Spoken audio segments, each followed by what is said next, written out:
You seem to be getting a tighter rotation here lately. What are you seeing with the matchups and the lineups you're putting out there? Well, I don't know what your definition of a tighter rotation is. I mean, I've played 9 to 10 guys pretty much every game, and so, and in regards to this team, whatever gives us the best chance to win, those are the guys that'll be out there on the floor. And so, if that's your definition of a tighter rotation, then I agree with you. What did you think of Seth's play there tonight? 26 minutes. He didn't score, but got a chance to get out there, just sweat and play. And he hadn't done a whole lot. Didn't practice a whole lot since then. Yeah, I mean, we talked about it. The last time that he had played before SMU was UCLA. So, it does take time to get into a rhythm. The best way to get in the rhythm of playing basketball in a game is playing basketball in a game. And so he had one practice prior to SMU, but it was great having him back out there on the floor. He's such a big piece of our team in terms of what he can do on both ends of the floor, his ability to score, 3-level score, his ability to defend. He's a bigger, stronger guard. He can guard multiple positions.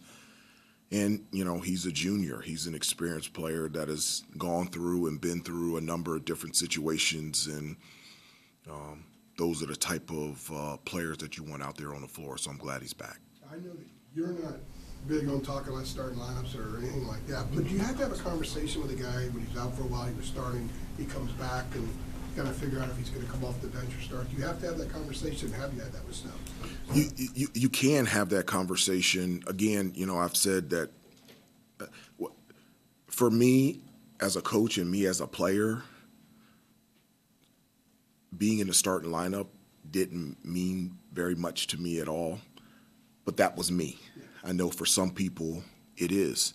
I felt in regards to the SMU game, for the amount of time that Seth was out and the limited time that he had practiced, which was a day before SMU, I felt it was better for him to come off the bench and find his rhythm. What it will look like tomorrow, I'm not sure. But I will say this, Seth will be on the floor a lot because he has earned it and because we need it. What stands out to you about this NC State team? They're not the same team that you faced back in March. We aren't the same team either. Sure. They have 8 newcomers. You have newcomers as well, but you're facing Dontre Styles, and he left the program 2 years ago. Have you been in contact with him at all since that period? And he said he's been close with Jalen, Seth, and RJ. Just what are you expecting, I guess, tomorrow from him and the team? Well, I mean, NC State, even though that they do have new players, they're very similar in terms of their approach. From a defensive standpoint, they've always been a team that, applies tremendous pressure on the ball. They do a fantastic job of getting steals and deflections. After a made basket, dead ball situations, full court, after free throws, very physical. They do a terrific job of scoring in the paint, attacking the paint, getting to the free throw line. Versatility and athleticism, and so we're expecting that. We expected that every time that we do play NC State, and we'll expect that tomorrow. Jalen Washington has 18 blocked shots on the season, and half of them are in the last 2 games. What do you attribute that boost to? And the rim protection he's giving you the last couple games has been really key, I feel like. Well, I agree with you. It has been. Not only his ability to block shots, but also to alter shots as well. And so, there have been times, especially at the beginning of the year, where we were giving up too many points in the paint, whether it was Michigan State or Kansas. Auburn. Yeah. And so, having somebody in the lane that can block into alter shots, which Jay Wash has been doing over the last couple of games, has been a huge benefit for us defensively. And it's something that he can do on a consistent basis, and I expect him to do the remainder of the season, and it really helps us out on the defensive end. Well, like I was saying, what do you attribute the change to? I mean, it's been a big boost the last 2 games. Did somebody scream at him? Like, what? Not taller. You're right. Block some shots. Okay, coach. I mean, do you have anything you can point to there that has led to the increase? No, I don't. I don't have anything definitive to point towards in regards to why he's blocking and altering more shots currently now compared to in the earlier of the year. But I like it, and I want it to continue. Hubert, we talk a lot about Ian scoring, but his rebounding these last 2 games have been high level as well. What have you seen from him in that area of his game? Well, I mean, that's something that, I've said to the guys a lot lately over the last couple of days that, there's some things that I have talked to this team since it's come together every day. And one of them is the importance of rebounding. Just is what it is on both ends, boxing out and rebounding and getting to the offensive glass. And I think Jay Wash has really done a really good job of stepping that part of his game up in terms of the importance of getting rebounds, the importance of boxing out. And it is needed. I mean, it's just, I've always believed that rebounding is the number one determining factor of the outcome of a game, and it's something that at times we have struggled with. And Jay Wash, and I think the whole team is, but Jay Wash in particular has really grown in that role, and he's doing a really good job of it. I'm proud of him. Hubert, Ian Jackson kind of laughed a little bit when asked if NC State was a rival for the game the other night. Do you consider them a rival? I consider everybody a rival. I don't look at anybody differently. When you're competing, I'm ready to go. So it doesn't matter where you're from, what conference you're in. My approach and the way that I want our team to compete is indifferent towards one team or one program compared to another. It's one approach, and for us to compete at the highest level. The games with, if I could follow real quick on that, the games with NC State have had a kind of fun character to them, though. With DJ Burns and Turquavion, the guys going back and forth a little bit. Obviously, there was the big ACC championship game last year. How would you kind of characterize what the games with NC State have been like in your time here as coach? The same. You don't think they're different than other games? No, they're at the highest level. So whomever we play against, it's at the highest level. It's one, because they are deserving of that in terms of our preparation and our competitiveness in our play. But anybody that we play deserves that as well. And that's always been my approach. And that's the way that I coach the team. I'll go back to Rod's question. Yes, you were going back to Ian's offensive rebounding and his recent aggression and putting up those numbers. What have you noticed from him in practice and in games with that uptick in production? Yeah, I mean, it was needed, having somebody else that can score the basketball, and it comes really easy for him.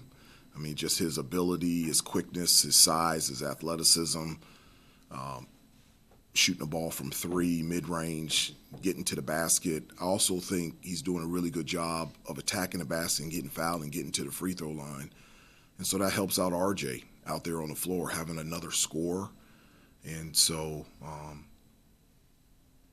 he's in a really nice rhythm right now, but that's something that he's always been gifted to do, is be able to score. Where I've seen him grow the most is his leadership, his talking, his defense, just playing with tremendous energy and enthusiasm, and he's playing at a really high level right now. For you guys, the other night, 50% from the three-point line. I know, someone like a Drake had it going, RJ had it going, things like that. I guess when you look back at that film, from that game, do you feel like you guys got, better looks on this time around compared to the previous games? No, I just think we made them. I thought we got some good looks, but I thought I thought we made them. And that's something we offensively, I want to dominate points in the paint through post or penetration. I want to live in the paint, and I want to live at the free throw line. I say that to the team every day. But we also want to be efficient and shoot good threes, and we want to make them. And I felt like in SMU we made them, and we shot them, and we made them.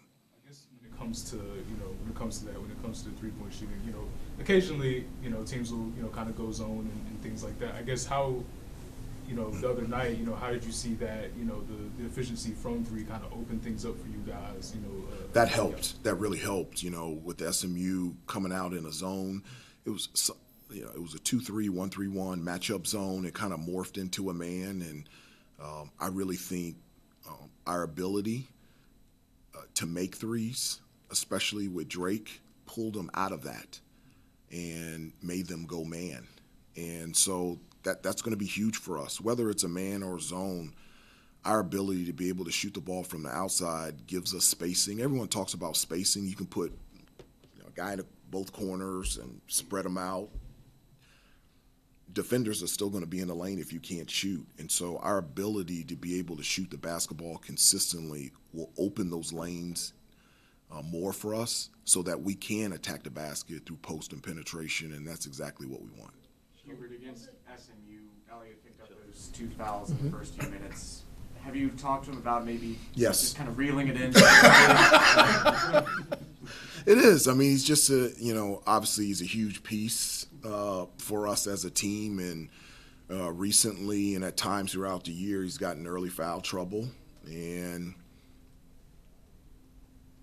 that's not good for us.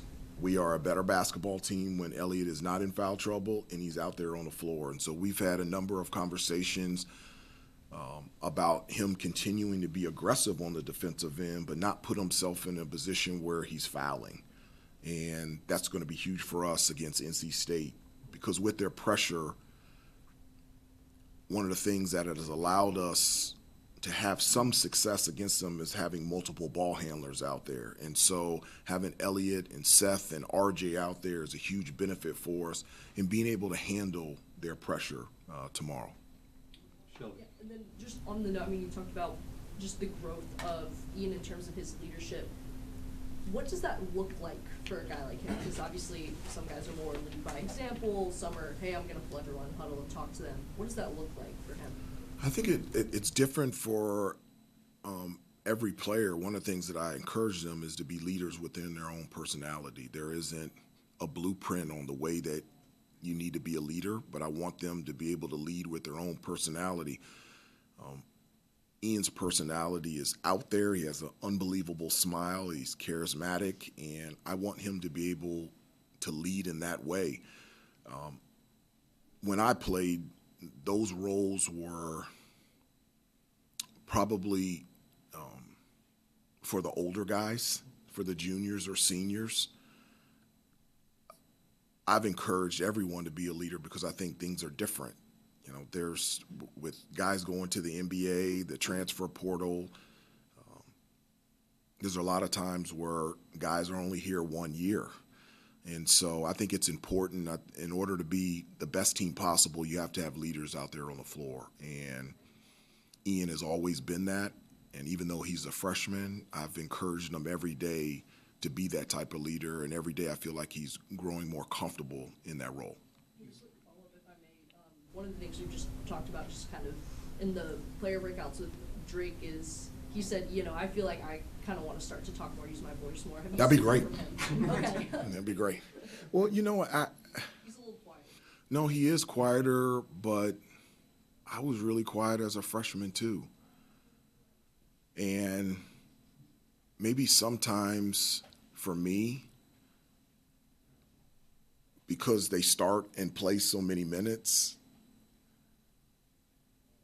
I want them to be louder because they're, as a freshman, I hardly even played. There wasn't really, having seniors like Steve Bucknell and Jeff Lebo, there wasn't a need for me to have a voice. And so Drake is quiet, but his voice is becoming louder in practice, in huddles during the games. I love it. But he is a freshman, and I couldn't think of to be able to coach anyone better than Drake. He's such a joy to coach, and you could see how comfortable he's becoming more and more every practice and every game at being vocal. Time for a couple more. Hubert, because no, go ahead. Drake had, I believe, 14 in the first, 3 in the second half of SMU, but still played a very well-rounded game. Do you think your players are just picking their moments better and playing more as a team, not trying to do too much? I don't know about picking their moments. In regards to Drake, you know, and for everyone, I want everybody to be aggressive out there on the floor.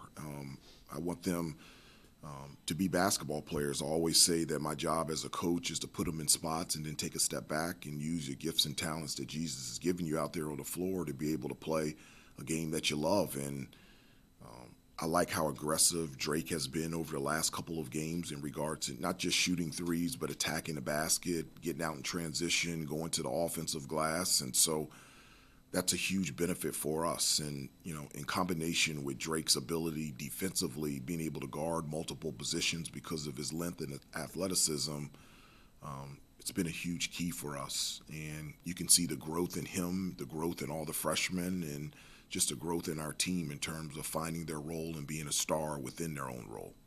Hubert, thank you. Hubert, because you all last year went through the process when you played Virginia Tech and you saw Tyler Nickel again, of planning for him, scouting against him, seeing him in the game, and then seeing him afterward, does that make planning for and seeing Dontrez again any less weird to you personally? Is it strange? Like, That's not strange to me at all.